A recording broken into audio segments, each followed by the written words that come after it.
Allora, buonasera a tutti, benvenuti e benvenute. Quest'altro venerdì a Onebu abbiamo organizzato una serata archeologica. Abbiamo addirittura non uno, ma due archeologhe che hanno scavato in molti siti in Sardegna, sono esperte sia nello scavo archeologico sia nella pubblicazione di ciò che scavano, perché a volte sapete che negli scavi è difficile poi trovare continuità fra lo scavo e quello che poi noi possiamo leggere nelle pubblicazioni. Nel loro caso scrivono anche molti articoli e quindi informano sempre di tutti i lavori che fanno. E sono Giuseppina Ragucci ed Emina Usai, che è stata nostra ospite già il mese scorso. Abbiamo fatto la necropoli di Pimentel. Questa sera approfondiremo, grazie alle due archeologhe, il sito del nuraghe Cucurada che insieme hanno scavato. Quindi lascio subito la parola a chi inizia, Emina Usai, poi parlerà Giuseppina Ragucci. L'importante, Pierluigi lo sa, che noi nel nuraghe Cucurada abbiamo parlato anche altre volte, nel periodo di Covid, però oggi è un giorno particolare perché, come hai detto tu, c'è Giuseppina Ragucci che ha iniziato gli scavi a Cucurada nel 94, il primo cantiere, anche prima di Riccardo Cicilloni. Perciò i primi siamo stati noi. Allora andiamo subito a Cucurada, andiamo, vediamo un po', no, sto facendo, vedi? Oh. Allora, vedete dov'è Mogoro? Siamo nella Sardegna centro-occidentale. Mogoro è a 62 km da Cagliari, sulla 131 sono 62 km, poi giriamo a destra, facciamo un po' di tornanti e entriamo nell'area archeologica che sta a 3 km circa dalla cittadina di Mogoro. Ora Mogoro è un parco archeologico, è un sito, è un territorio molto ricco. Questa è una cartina della carta di distribuzione appunto di tutti i siti archeologici del territorio di Mogoro, che vi risparmio, e andiamo subito a Cucurada. Cucurada ora, anche se abbiamo iniziato nel 94, dal 2013 è un sito aperto al pubblico e difatti so che molti di voi sono già andati. È un sito aperto al pubblico dal 2013 ed è quello che si può definire un parco archeologico. Ha anche un centro di servizio, un book shop, una sala per le attività didattiche, per le riunioni. Ma quello che è più importante è questo, che Cucurada è uno dei siti più importanti della Sardegna nuragica. Tra l'altro è stato inserito tra i siti che aspettano il riconoscimento dell'UNESCO. Noi dunque vediamo, appunto si trova sullo sperone meridionale dell'altopiano basaltico dominante la piana del Campidano e alla sbocco della valle del Rio Mogoro. Importante questo che ci sia un fiume vicino, come importante anche che, come potete vedere, il territorio è ricco di una bella fauna, delle specie particolari, ed è molto fertile. E tra l'altro uno degli altri vantaggi è che, anche se non è vicinissimo, è abbastanza vicino anche al Monte Arci, cioè il Monte dell'Ossidiana, perciò questo sito fu frequentato sin dal Neolitico, anzi anche dal Paleolitico, pensa poco, perché al confine col comune di Sardara sono stati trovati anche resti litici del Paleolitico, però questo non ci interessa perché a Mogoro veri e propri abbiamo invece materiali dall'età del Neolitico recente fino all'età tardo-medievale, perciò siamo dal IV millennio a.C. fino al XV secolo d.C. Come vedete l'area archeologica cosa comprende? Comprende, vedete, al numero 1 è indicato il nuraghe polilobato, cioè il nuraghe complesso, perché Cucurada è un nuraghe complesso. cioè complesso perché è composto da più torri, perché sapete che ci sono i nuraghi singoli e i nuraghi composti da più torri con varie che hanno avuto tante ristrutturazioni, una struttura particolare.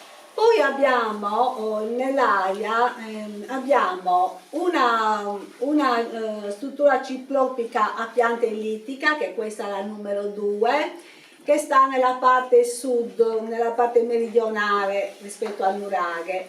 È una muraglia recintoria megalitica indicata col numero 3, che invece è a 15 metri circa dal nuraghe. Difatti le guide cosa fanno? Dal book shop, dal centro servizi, vanno prima alla muraglia megalitica, poi fanno vedere la struttura ellittica, pianta ellittica, e poi vanno al nuraghe. Anche noi in effetti nelle due strutture abbiamo fatto solo qualche indagine, perché fondamentalmente interessava scavare il nuraghe Cucurada. Il nuraghe Cucurada del resto era molto importante, era visto come importante già da tanto, già dagli anni 50. Cornelio Pugeddu aveva fatto il censimento, la sua tesi di laurea del 55,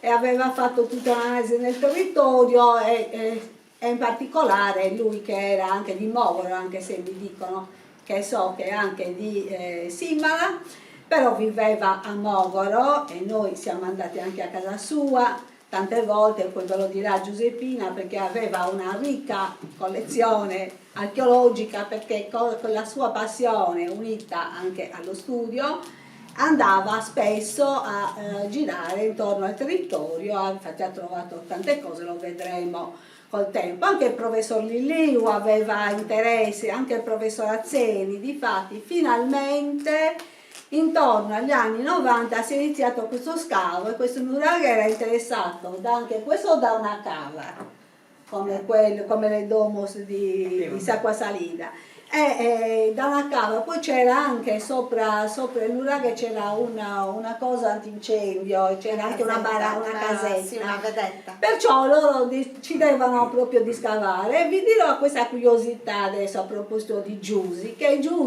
quando ha iniziato a scavare era giovanissima, appena laureata o poco più, è venuta in ufficio per cercare lavoro e mi diceva: io vorrei scavare, e gli ho detto: mi dispiace, ma adesso già c'era Paola Passeroni, che io avevo quest'altro scavo a Bonoscodina, però mi aveva detto una cosa, sa che, perché mi dava del lei, sa che il professor Azieni mi ha detto che se iniziano gli scavi a Cucurada posso scavare lì, e gli ho detto: allora meglio che non ci siano lavori adesso, perché così è pronta per scavare a Cucurada. E Cucurada non sarà uno scavo di quelli che durano 6 mesi poi basta, prima di riniziare. Speriamo che ci siano varie campagne di scavo, e difatti è stato così, perché appunto abbiamo fatto 12 cantieri di scavo. Ma andiamo avanti, perché se no come facciamo? È giusto, vero?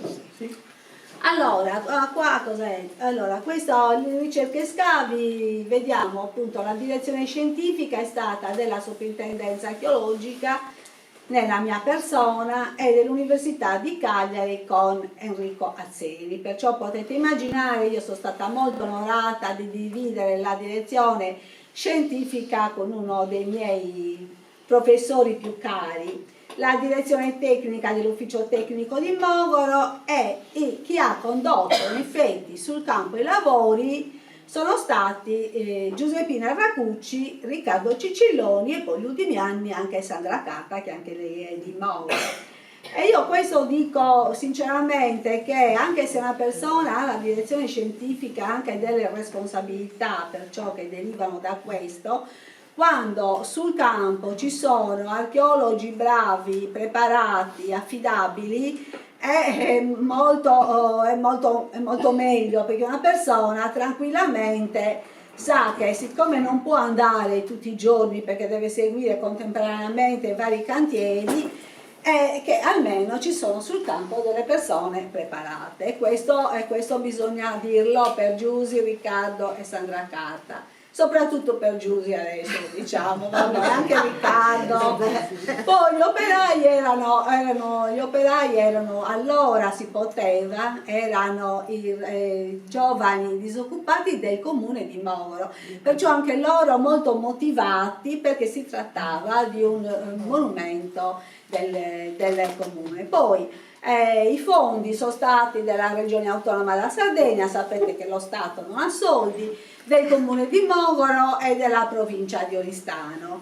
Come vi dicevo, 12 cantieri, e 2 sono stati cantieri di documentazione, perché nel tempo noi dovevamo anche documentare, fare delle schede, proprio delle schede di molti dei materiali che trovavamo. Tra l'altro poi ne riparleremo, sono stati anche, li vedremo, ne parleremo, perché è stata fatta nel 2005 una campagna molto, molto importante, c'erano anche dei tecnici, poi sono state fatte delle persone che si occupavano molto di internet in quei tempi, e mi ricordo che quando abbiamo presentato, tra l'altro, a una delle famose settimane della cultura, quando si facevano, perché adesso neanche quelle si possono fare più, era venuto persino il sovrintendente, che allora era la professora Zena, per vedere, perché allora in effetti questo di informatizzare le schede, fare queste cose era, diciamo, una novità. E poi abbiamo fatto anche campagne di restauro, perché sapete che quando si scava bisogna mettere in sicurezza e poi certe parti bisogna restaurarle. Lì ha seguito anche Alessio Bello, mi sembra c'era anche lui. Allora andiamo avanti, vediamo, vabbè, questo lo lasciamo perdere, come diceva, noi dopo che finiamo lo scavo, dopo affaticati al sole, lì eccetera, però quando torniamo a casa e quando dobbiamo pubblicare inizia lì il lavoro, perché quello è un lavoro ancora più difficile. Comunque noi fin dall'inizio abbiamo presentato, per esempio, al convegno sul megalitismo, aspetti del megalitismo preistorico, l'equipe composta allora appunto da professor Azzeni, Riccardo Cicilloni, Giusy ed io, abbiamo presentato a questo convegno. Poi abbiamo presentato a una mostra a Oristano il deposito votivo, ma non vi dico niente perché vedrete, parlerà Giusy, non vi devo dire niente. Poi abbiamo fatto nel notiziario, poi abbiamo presentato altri materiali importanti, non guardate niente, e poi tante altre cose. Ultimamente Riccardo Cicilloni ha curato un volume dove abbiamo scritto anche noi, l'ha curato lui era già all'università, non so se era già docente universitario o se era cosa, comunque ha fatto un lavoro molto meritorio. Tra l'altro in questo lavoro ha contattato anche persone che hanno fatto analisi di archeologia, tutte queste, si sono studiate tutte queste cose, perché l'archeologia ha bisogno delle scienze sussidiarie. Allora andiamo avanti, perché se no vediamo. La storia degli studi, vabbè, già Taramelli ne aveva parlato quando nel 1918, quando parlava del tempio nuragico di Sant'Anastasia di Sarra. Poi c'era stato un mogorese, il padre francescano Alfonso Casu, che aveva fatto un libretto, tra l'altro dove presenta anche il bronzetto nuragico di Scarredis, che forse vedremo in qualche immagine, che poi è stato pubblicato da professor Gennaro Pesce e poi anche da professor Giovanni Villiu. Poi vi dicevo che appunto l'attività di Cornelio Puget, ma ne parleremo dopo, Giusy, io, poi gli studi su Puisteris di Enrico Azzeni, e poi ecco anche a Puisteris c'erano stati, aveva fatto degli studi Laura Meloni, perché a Puisteris si erano trovati anzi materiali non solo del Neolitico, non del Neolitico Rocente, anche di cultura bonuiginu, e perciò era una cosa nuova per quei tempi. Poi dal 94 a oggi appunto c'è lo scavo. Andiamo a vedere in fretta questo sito, che ha varie fasi di frequentazione, a partire dalla cultura di Ozieri, poi nel periodo neolitico, e poi il nuraghe, che da un nuraghe arcaico poi ha avuto ristrutturazione, è diventato appunto un nuraghe complesso con il lobato, con varie cose, frequentazioni, crolli e tutte queste cose che vedrete anche con Giusy più avanti. Allora, vediamo un po' la prima fase, che è la fase di frequentazione sporadica di età neolitica. Perché qui c'è scritto sporadica? Perché in effetti la frequentazione neolitica di cultura Ozieri, di cui voi vedete una punta di freccia, lame, ma anche un frammento anche di ceramica, vedete anche una delle caratteristiche decorazioni Ozieri. Perché? Perché non sono stati trovati nel nuraghe vero e proprio, ma nell'area archeologica, a testimonianza che l'area era stata frequentata sin dal periodo neolitico. Poi abbiamo la frequentazione in periodo Monteclaro. Voi sapete perché si chiama Monteclaro, perché i primi riverimenti erano stati fatti a Monteclaro, dove c'era l'ospedale psichiatrico Ozieri, perché i primi riverimenti questi. Comunque la cultura di Monteclaro, che in effetti qui è testimoniata, oltre che da materiali trovati appunto in superficie, da quelle due strutture che abbiamo visto, la muraglia ciclopica e quello che è chiamato il Cucurada. E poi noi abbiamo fatto anche un saggio, perché si pensava anche a un villaggio anche Monteclaro, e abbiamo trovato qualche cosa, anche se andiamo avanti. E questa è appunto un'immagine della muraglia. Vedete la muraglia come è messa. Si pensava a principio che potesse essere quasi una linea di difesa del nuraghe, però non è così, perché la posizione non è ad abbracciare il nuraghe, ma è rivolta all'esterno. Qui noi abbiamo trovato qualche materiale in Monteclaro, specialmente qui nell'ingresso, abbiamo fatto davanti all'ingresso dei piccoli saggi, e però soprattutto è la struttura che è testimone del fatto che potrebbe essere una muraglia a Monteclaro, perché vedete questa struttura, voi siete andati anche a Montemarata da poco, ecco, per cui ha confronti a Montemarata in altre strutture del genere. Questa vedete l'area di Cucurada ripresa dall'alto, ed è meglio vederle così, perché si vede, qui vedete, tu lo vedi, tu lo devi far vedere così, ecco, la muraglia. Questa è la muraglia che è convessa verso la vallata. Poi qui giù c'è la struttura semiellitica in basso, e questo è il nuraghe. Queste tra l'altro sono delle prime fotografie, io e Giusy, perché in ricordo di quegli anni abbiamo messo un po' di immagini datate. Allora, questo è il nuraghe ripreso da sud, vedete che comunque anche questa, ora il nuraghe si vede anche meglio, però questa dà anche l'idea, perché questo è ripreso da sud. Al nord tra l'altro è stato scavato negli anni quasi tutto, la torre nord non è stata scavata. Adesso vi dico un'altra cosa bellina, perché la torre nord non l'abbiamo scavata, però il professor Azzeri voleva scavarla ed era anche entrata, era pericolosissimo. E quando ha compiuto 90 anni, io l'ho chiamato per fare gli auguri, mi ha detto: signorina, si ricordi una cosa, signorina, perché lui chiama tutti signorina, anche Giusy quando aveva la pancia la chiamava signorina. Signorina, si ricordi che noi dobbiamo finire lo scavo di Cucurada. E gli ho detto: si ricordi che lei ha compiuto 90 anni, professore, e io sto andando in pensione, perciò faremo una passeggiata, ma comunque non hanno più ripreso le scavi a Cucurada, sarebbe stato meglio. A tutt'oggi non siete? No, la torre nord non è ancora scavata, abbiamo fatto delle cose, poi vedremo. Allora, poi abbiamo qui una planimetria del nuraghe, vedete, si vede la prima planimetria, si vede appunto, dicevo, il nuraghe arcaico. Come facciamo così? Fallo tu, intanto lo sai, il nuraghe arcaico, a corridoi arcaico. Poi dopo vediamo il cortile, sul cortile danno le torri del nuraghe, vediamo in questa immagine il rifascio delle torri e basta. I vari rifasci. Poi, perché dobbiamo andare veloci, questa è un'altra immagine, questa ci mostra appunto la parte del nuraghe a corridoi. Andiamo avanti.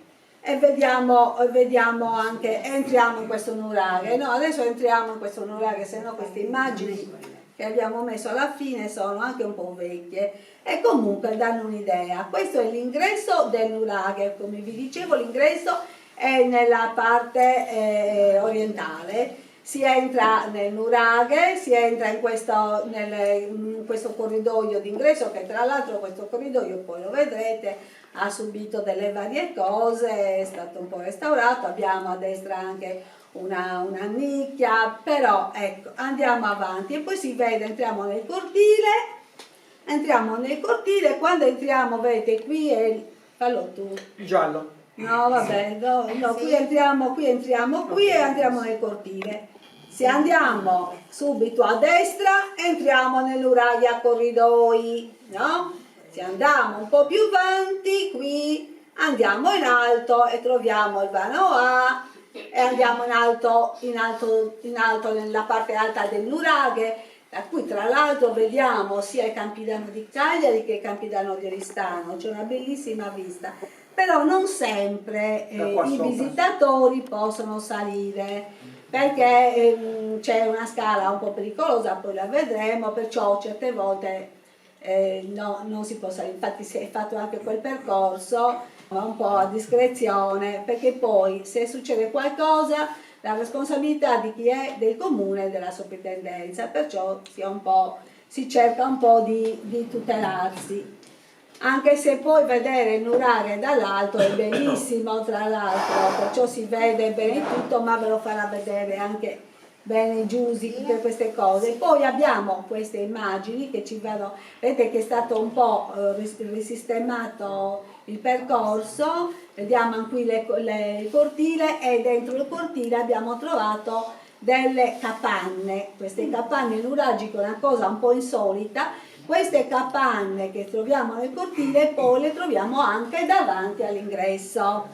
Adesso stiamo andando qui e qui stiamo salendo, adesso forse saliamo dove non si può mai salire, invece noi saliamo e troviamo da un lato troviamo la torre, una nicchia H, che tra l'altro è stata importante perché dai resti di carbone e varie cose sono state trovate, sono state fatte delle analisi architettoniche sia su materiali di questa nicchia sia nel vano, da una nicchia nel vano A. Vedete la scala? Allora, questo è il nuraghe ripreso dall'alto che alla fine è più bello vederlo così, dai. E comunque noi come archeologi di soprintendenza abbiamo fatto spesso dei voli con l'elicottero con i carabinieri ed è una cosa molto bella, importante, eccetera.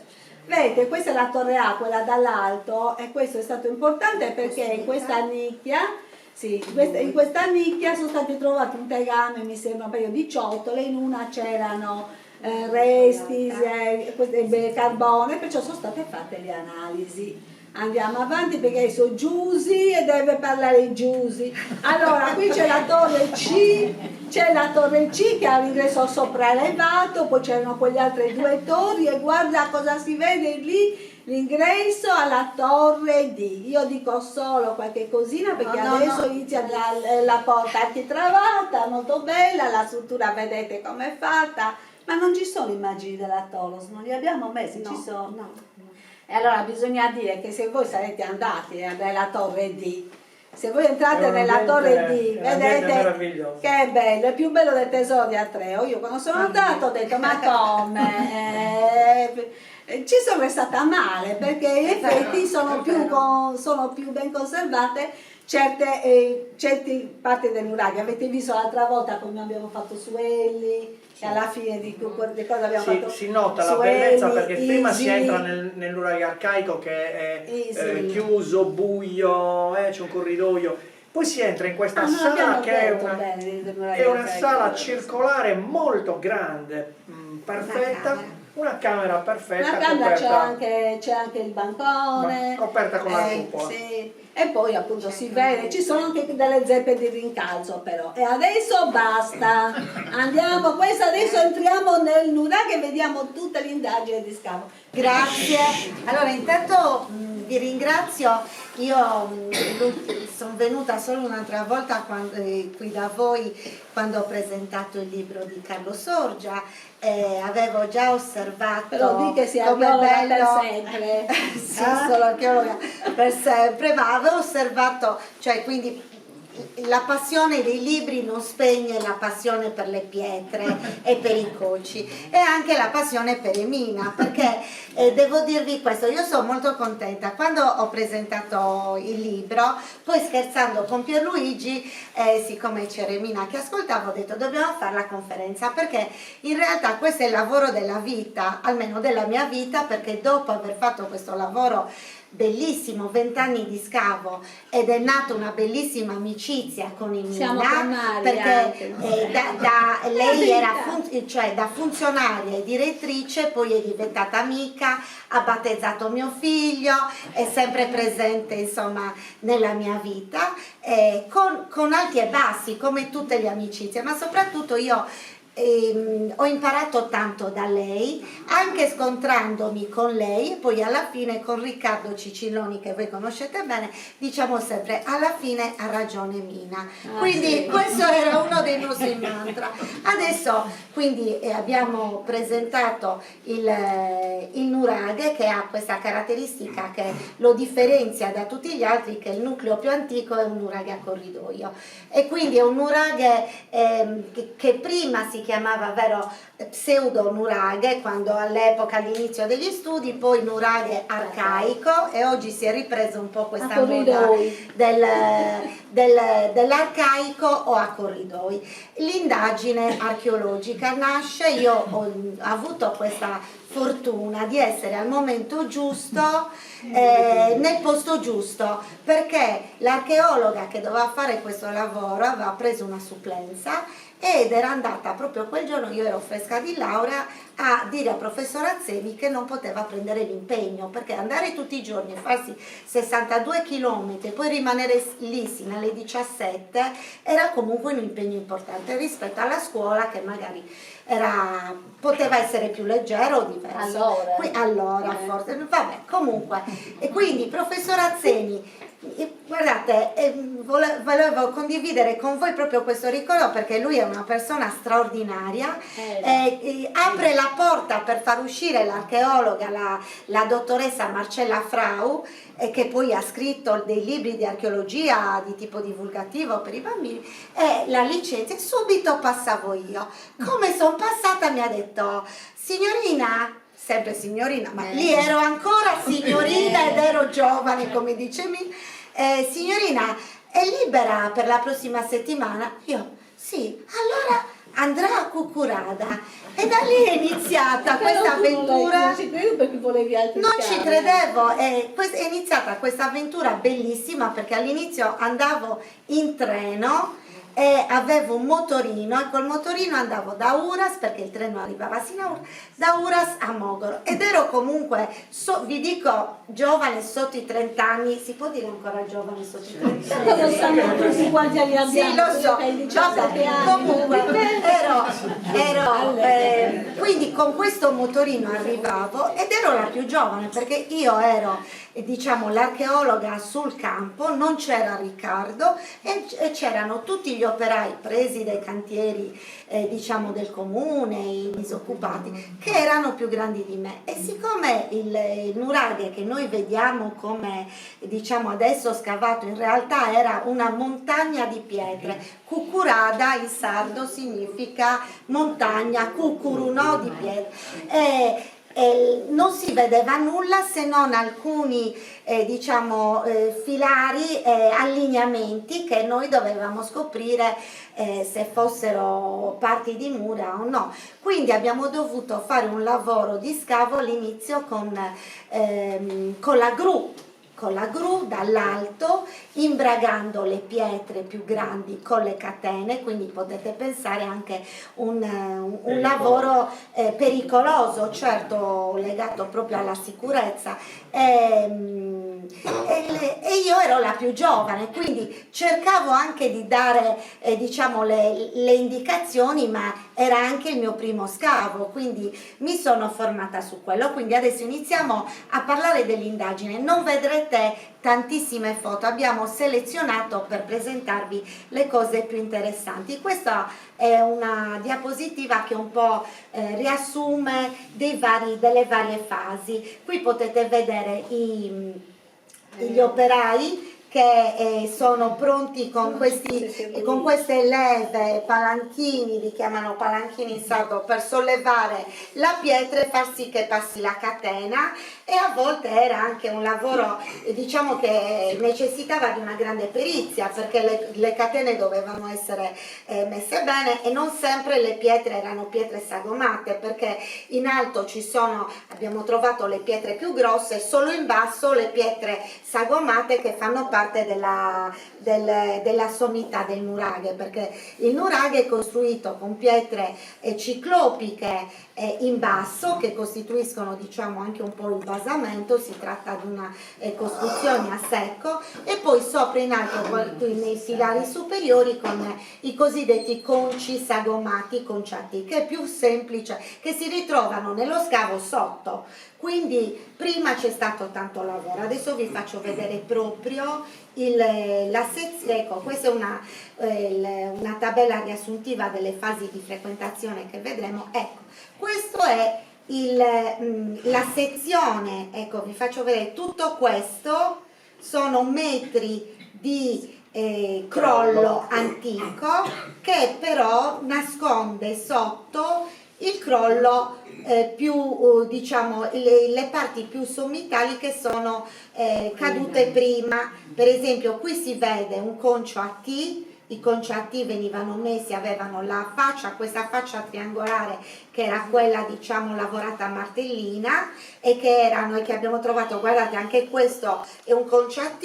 Se qui vedete bene, se si vede bene, questi sono dei numeri, perché li abbiamo tutti. Intanto si facevano le piante di strato, anche questo si vede solo la faccia del concio. Intanto si facevano le piante di strato, i conci venivano numerati, con l'idea un domani di rimetterli in posizione. Chiaramente i restauri devono essere visibili ad occhio nudo, si dice anche per l'uomo della strada che non ha la minima esperienza, perché così ci dicono le carte di restauro. E questo invece, questo allungato, è un mensolone. Voi sapete che sopra i nuraghi c'erano i terrazzi, e i terrazzi sporgevano e venivano diciamo retti da dei conci che avevano questa parte che si chiamano mensoloni, e che questa parte era diciamo solo sagomata e rimaneva all'interno della muratura, perché la muratura nuragica,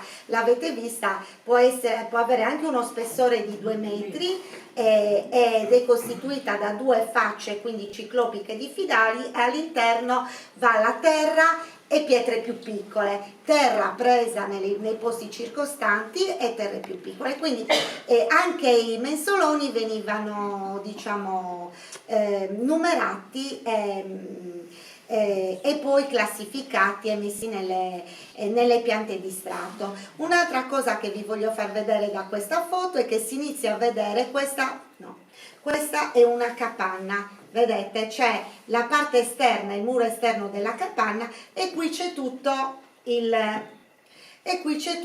lo strato che deve essere scavato. Quindi diciamo che qui si inizia a portare avanti delle ipotesi. Perché di solito il cortile nei nuraghi complessi è uno spazio a cielo aperto libero. Alcuni dicono perché ci si doveva organizzare in caso di assedio, altri dicono per diciamo ricoverare delle bestie che magari erano particolarmente preziose. Insomma, comunque era uno spazio libero occupato a barumini anche dal pozzo.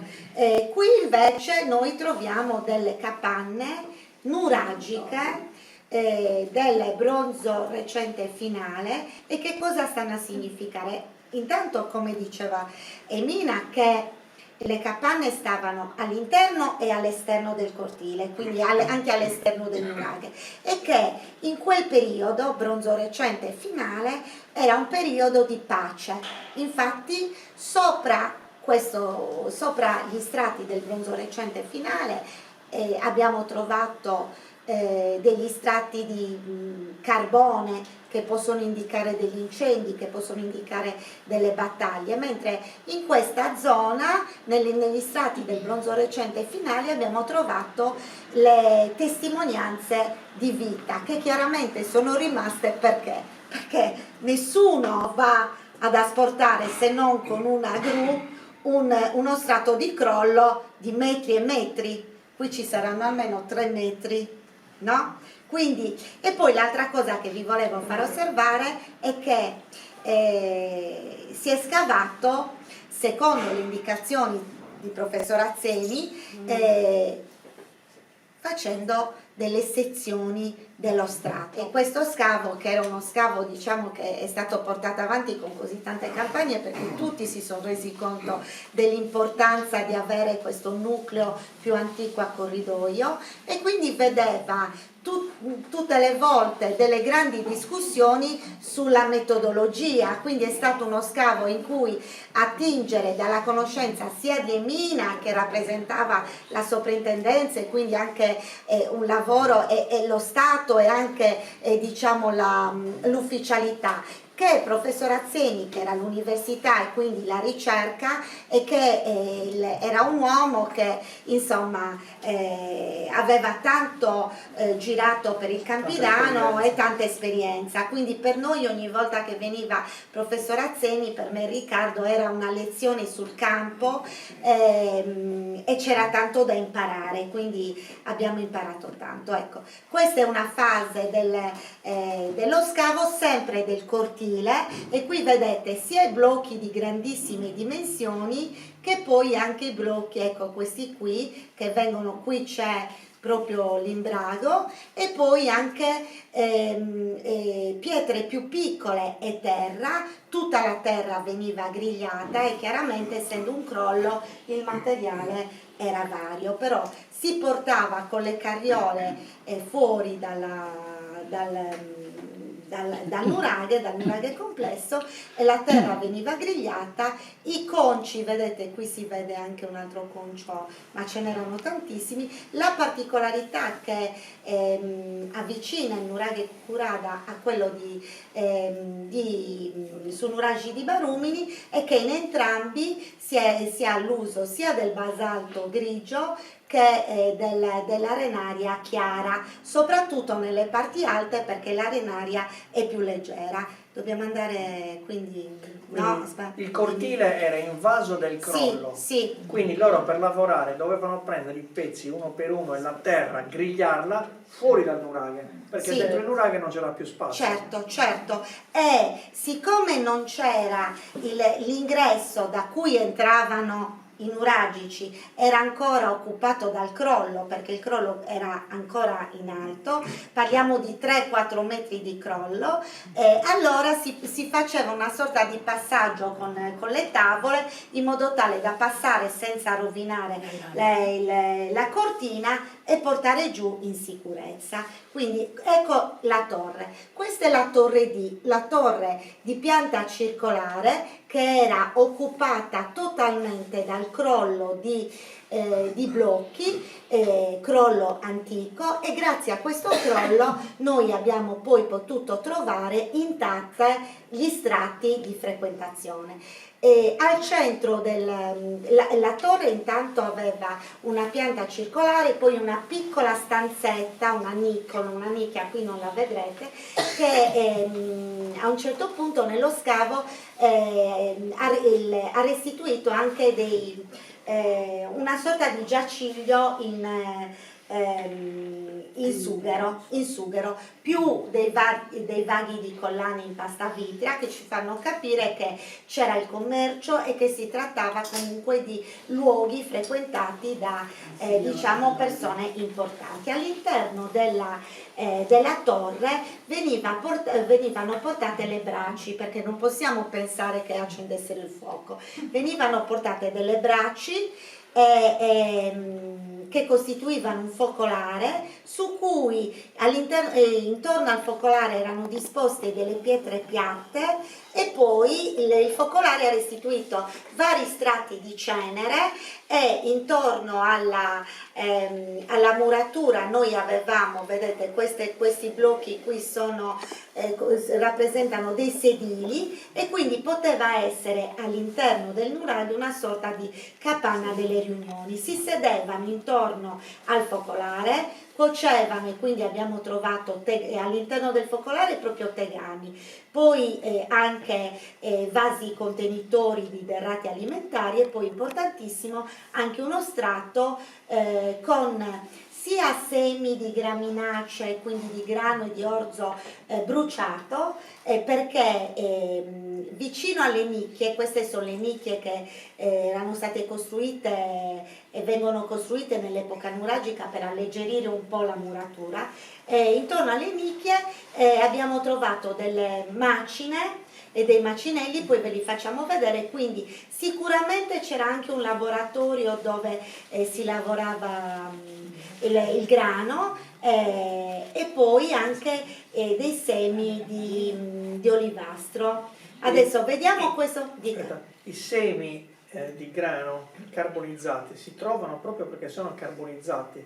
Se non avessero preso fuoco non li avremmo trovati perché si sciolgono. Allora, sì, scusa. No, finito. No, volevo dire che quando abbiamo, ecco, questa è la sezione, come dice Venina, tutti questi numeretti sono gli strati che abbiamo individuato, rilevato tutti con delle piante di strato. Si vedono anche delle zone più scure, si vedono, se avete una vista abbastanza acuta, vedete anche questi puntini neri. Volevo dire che quando noi abbiamo capito che erano semi, allora abbiamo utilizzato la flottazione, cioè invece che grigliarli, perché questi semi sono piccoli, sarebbero caduti dalla griglia, vengono setacciati con l'acqua e con un setaccio molto più, diciamo, a maglie molto più strette. La bellezza di questo scavo e quindi di questo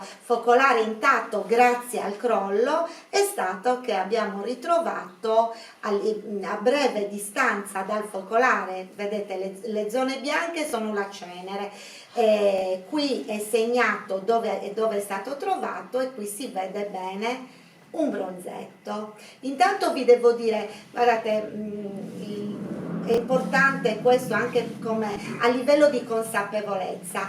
Tra un cantiere e l'altro si chiudeva, purtroppo questa torre è stata visitata dai tombaroli che con il metal detector hanno indagato gli strati fregandosene di tutto. Cosa è successo? Che siccome qui avvenivano anche delle piccole fusioni, perché avrete visto nei musei che molti vasi hanno le grappe di piombo e di metallo per mettere insieme e restaurare i vasi, allora i tombaroli hanno trovato un grumo di bronzo di queste dimensioni, ma era un grumo informe. Il metal detector è suonato per quello, loro hanno fatto un bel buco al centro del focolare e questo grumo informe che poi loro con stizza hanno lasciato su una rientranza del muro ha salvato il bronzetto, che questo è molto più piccolo e sicuramente molto più prezioso. Il bronzetto qui è stato purtroppo attaccato dalla... come si chiama? Dall'ossidazione. È una scena, adesso vi faccio vedere. È un bottone. Ecco, il bottone è questo, cioè è della parte conica su cui è impostata la figura conica con queste sorte di rilievi. Perché un bottone? Probabilmente veniva cucito sulla spalla del sacerdote.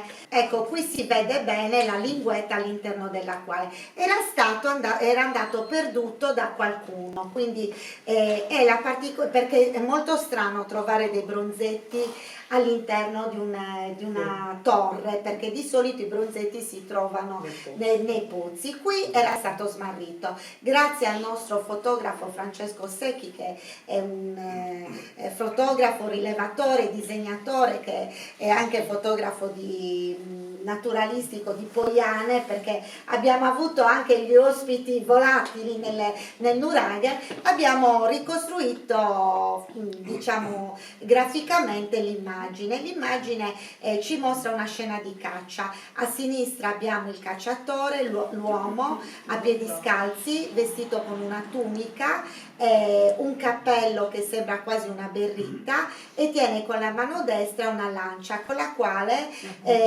colpisce da dietro la preda, che sembrerebbe un muflone, comunque un cervide. E la particolarità è che c'è il cagnolino che azzanna, e che probabilmente era un meticcio, visto la coda diciamo pelosa, e che azzanna la gola sì. E questo è molto particolare, proprio perché ritrova dei richiami, però con un altro stile, anche in altri bronzetti sardi, in pochi bronzetti sardi. È stato esposto il bronzetto, ovvero al Museo di Cagliari, e penso che non sia di Esterzini. Di Esterzini, sì, eccolo qui è una riproduzione, insomma, simpatica, una reinterpretazione. Questi sono gli altri materiali ceramici che durante i cantieri dedicati, ecco, questo bisogna dirlo, allo sforzo dell'amministrazione, della soprintendenza, anche ad organizzare dei cantieri solo sul lavoro dei materiali. Quindi abbiamo fatto una sorta di restauro. Questi sono vasi contenitori, le olle del bronzo recente, ciotole, scodelle, con quella ceramica nero lucida che è caratteristica del bronzo recente, che nel sud della Sardegna viene chiamata la ceramica grigio ardesia. Questi sono altri reperti, che sono un cucchiaio, un'ansa a gomito, e poi qui abbiamo questa è la brocca, è l'ansa di una brocca a decorazione geometrica. Perché? Perché nello strato che conteneva il bronzetto abbiamo trovato anche dei resti di carbone, e sono stati datati al C14, al bronzo finale prima età del ferro. Quindi diciamo che questo scavo è stato importante anche perché ha proposto una datazione un po' più antica dei bronzetti, che di solito erano del ferro, e comunque accompagnandoli con la ceramica protogeometrica. Qui vediamo, questi sono gli alari, che sono dei treppiedi che si appoggiavano questi sono frammentari su cui si appoggiavano le pentole per non lasciarle a contatto con la fiamma Durante la viva. civiltà nuragica sparisce il tripode, il vaso che aveva i tre piedi. I nuragici lo dividono in due, mettono il vaso e poi sotto mettono un sostegno dove mettono la brace per riscaldarlo. Sì. Ed è parte di quello. Sì, allora queste le fusaiole, questi sono i reperti metallici, queste sono le macine e i pestelli che fanno parte quindi dell'attività legata alla produzione di grano. Questi sono dei pendagli. Ecco, cosa è successo? Che a un certo punto uno scavo l'abbiamo dedicato all'indagine del vano d'ingresso, che ancora era occupato dal crollo. Cosa era successo? Che in questo vano d'ingresso, che non è altro che quindi il corridoio che si ottiene all'interno nello spessore murario, era crollata la parte alta, quindi quando il nuraghe crollato è stato occupato dai Romani in epoca tardo-antica, quindi diciamo nell'epoca imperiale intorno al IV secolo d.C., i Romani arrivati in questa zona così fertile hanno trovato l'ingresso crollato e c'era un buco. Da questo foro del soffitto dell'ingresso loro hanno deposto il loro materiale votivo, e quindi è stato per noi molto bello ed emozionante recuperare anche questo, che era un contesto integro che vi faccio vedere. Ecco, questo è il vano dell'ingresso che viene e che vede la stratigrafia poi ricostruita, vedete tutti i disegni. Questo era lo strato culturale con le offerte animali, erano costituite soprattutto di crani di bovini soprattutto, che erano stati, quindi pensate anche la difficoltà di scavare dei crani, la terra, asportare la terra proprio molto lentamente per far sì che questi crani non si rompessero. Poi uno strato di abbandono, uno strato più antico, quindi questo è lo strato romano del deposito. Vi ho richiamato, ecco, questo è l'ingresso, vedete qui a sinistra quello che indica la freccia è l'architrave dell'ingresso, quindi questo era tutto il crollo che noi, questo della freccia rossa, è tutto il crollo che noi abbiamo asportato per arrivare a questo che è il vano dell'ingresso impostato sulla roccia viva, e questo è il foro in alto da cui il foro, questo della freccia gialla, da cui loro facevano calare i loro oggetti legati, le offerte per la divinità. Andiamo in velocità, quindi questi sono, vedete, i crani e queste sono le offerte. Si tratta di lucerne africane. La particolarità è che, essendo un momento di passaggio, è possibile individuare come decorazione di queste lucerne sia elementi propri della civiltà, della religione cristiana come il gallo, che elementi diciamo pagani, questa è una tabula ansata, e anche il crismon, il candelabro a 7 braccia della comunità ebraica che è documentata nella zona della Marmilla. Queste lucerne le abbiamo trovate anche in scavi, e Mina le ha trovate anche in scavi del nuraghe Pompu, di Santumiali di Pompu, a breve distanza. Allora, insieme a monete e poi reperti in osso, questi sono degli spilloni. La particolarità di questi è che hanno la capocchia antropomorfa, l'altro sono i caratteristici spilloni che trovano riscontri in tutti i contesti tardo-antichi e romani, e venivano utilizzati sia per l'acconciatura femminile che per spalmare le creme e diciamo gli unguenti, quindi avevano questa doppia, ecco, ce ne sono di tantissime dimensioni. E poi dei frammenti di vasi di unguentari in vetro, i vaghi di collane in pasta vitrea, e poi ecco questa lucertolina che vedete, una statuetta che è stata ritrovata e che ci ha spinto a ritenere che uno dei culti praticati fosse il culto di una divinità orientale che si chiama Sabazio, che era una divinità salvifica che curava e che salvava soprattutto i soldati, un po' come Mitra, e questa è la lucertolina in piombo. A fianco abbiamo delle monete, la quantità di monete è immensa, solo poche si sono salvate, sono leggibili perché venivano anche accesi dei fuochi all'esterno dell'ingresso e del deposito votivo. Lì venivano accesi dei fuochi e consumati i pasti rituali, di cui e la testa veniva offerta alla divinità. E adesso il villaggio prenuragico.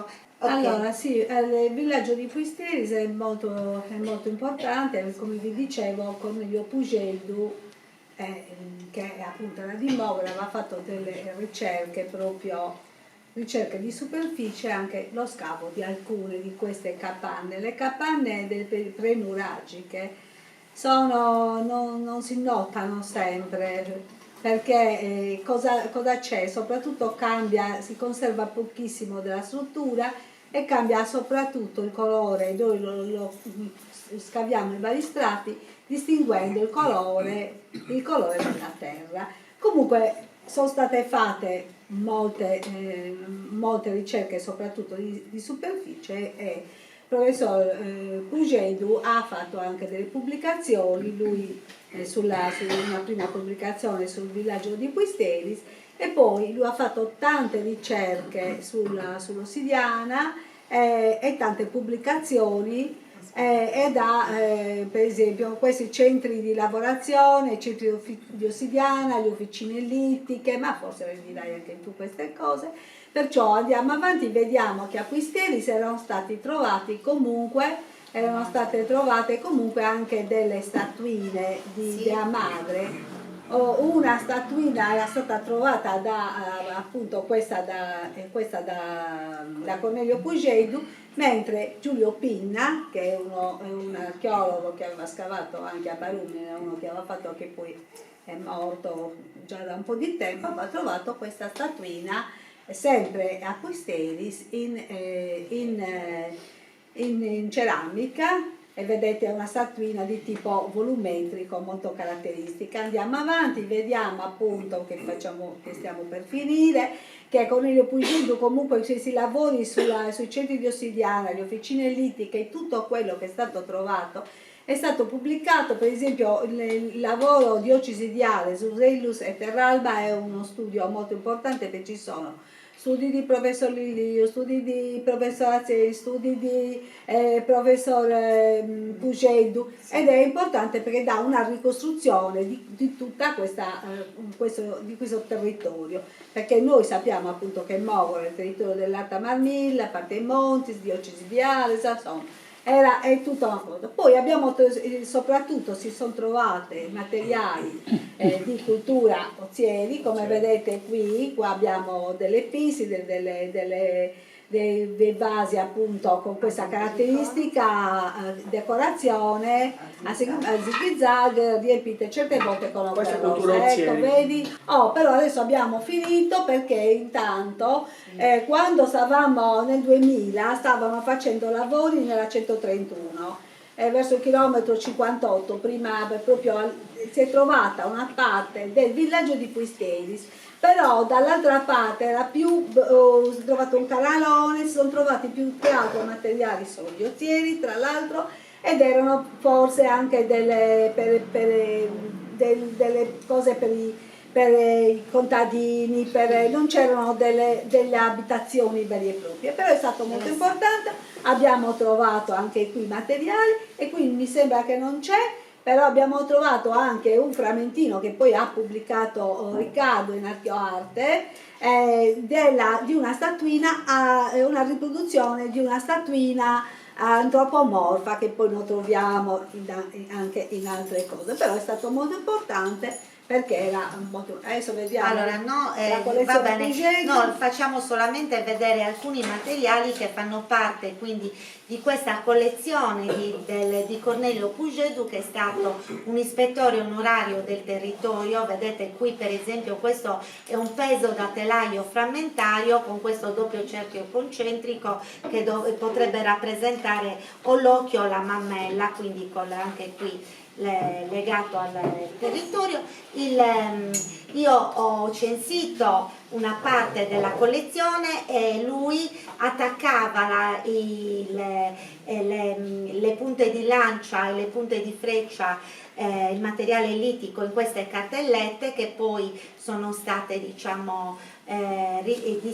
fotografate, anche disegnate da me. Queste fanno parte di Puisteris. Ecco, questo è un disegno esplicativo della lavorazione, la sfera del sacro anche con un idoletto itifallico, questo qui. E poi chiudiamo, Emina. Chiudiamo dicendo Sì. che appunto è stato molto importante, perché ora il Nuraghe Cucurada è appunto un parco archeologico, è aperto al Sì. pubblico, è gestito da due ragazzi molto, molto bravi, un archeologo e un architetto. Noi, molto importante è stato fatto appunto questi cantieri di cui abbiamo parlato, di documentazione. Tra questi cantieri è stato fatto appunto un quaderno didattico molto importante, giochi, immagini di un gioco interattivo. Pensate che siamo nel 2005, perciò queste sono state in effetti delle cose che hanno aperto anche una strada per l'archeologia. Noi abbiamo lavorato per questa documentazione all'interno del Museo Civico del Carmine, dove tra l'altro doveva essere aperto un museo archeologico, e io per questo avevamo già preparato, io non c'entravo perché in effetti era una cosa diversa, però io come funzionario ho dato anche il nulla osta per l'apertura del museo, però il museo non si è mai aperto. Il museo comprendeva appunto molti materiali di Cucurada, anche del territorio, e parte della collezione Pugedu. Grazie a tutti voi da parte mia.